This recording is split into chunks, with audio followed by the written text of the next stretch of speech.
I'll never forget the smirk on his face when I slid that envelope across his desk. The vice president of our company, Mr. Carter, looked at my resignation letter, then back at me, and actually laughed. "You're quitting?" he said, shaking his head. "Good luck out there. Guys like you don't last long without someone holding their hand." I clenched my jaw. For 4 years, I'd given everything to that company.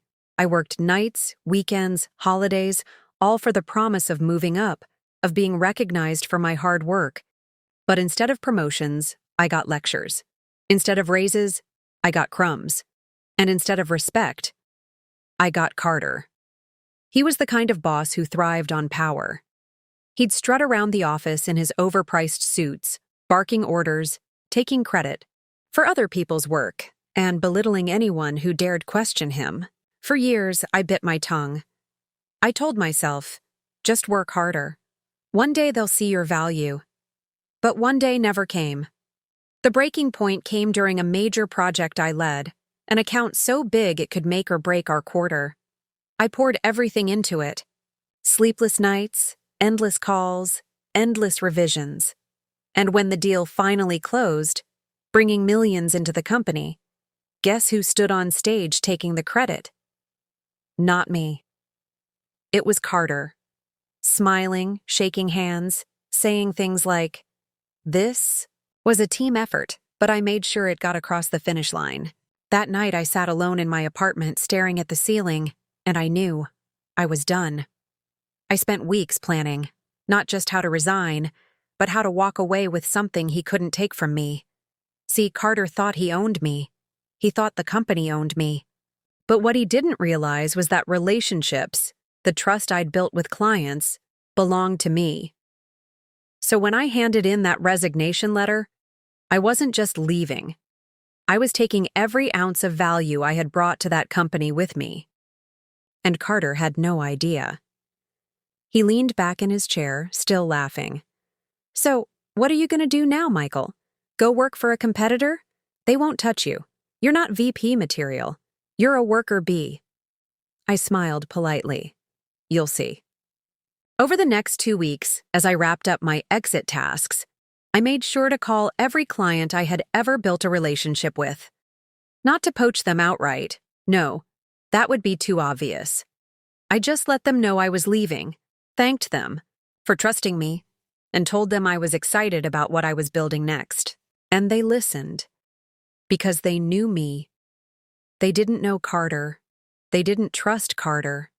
They trusted me. My last day arrived. Carter strutted around the office like he'd won. I could feel his eyes on me as I packed my box, loading it with my things. A few books, framed photos, and one last envelope. He finally came over, leaning against my desk. "Don't let the door hit you on the way out," he said. I stood, box in my hands, and looked him straight in the eye. "You'll regret this," I said simply. He chuckled. "The only thing I'll regret is not firing you sooner." And then I walked out. What he didn't see, what he couldn't see, was the list tucked inside my box. A list of every major client I had ever worked with, every contact I had nurtured, every CEO, manager, and decision-maker who trusted me more than they ever trusted him. That weekend, I sat at my kitchen table, coffee in hand, and started making calls. Not desperate calls, not begging, confident calls.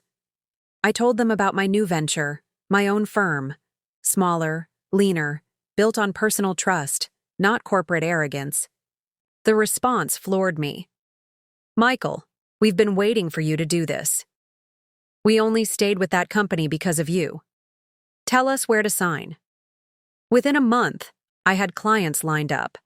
Within 3, I had an office. And within 6, my company was pulling in more business than I ever imagined. Meanwhile, word trickled back to me about Carter. Clients leaving, deals falling through, his temper exploding in meetings.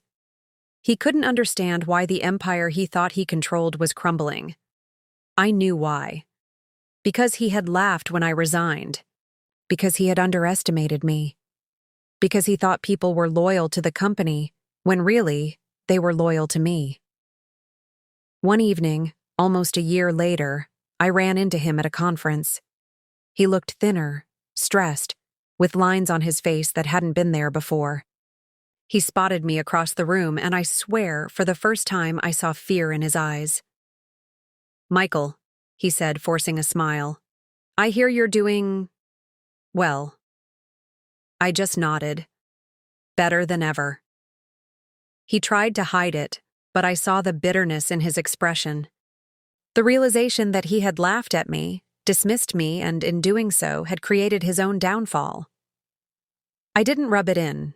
I didn't need to. My success was revenge enough. Walking away that night, I thought back to that moment in his office, the laughter, the arrogance, and I smiled. Because the truth was, when I walked out with that box in my hands, I wasn't just carrying my things. I was carrying his future. And that was the sweetest victory of all.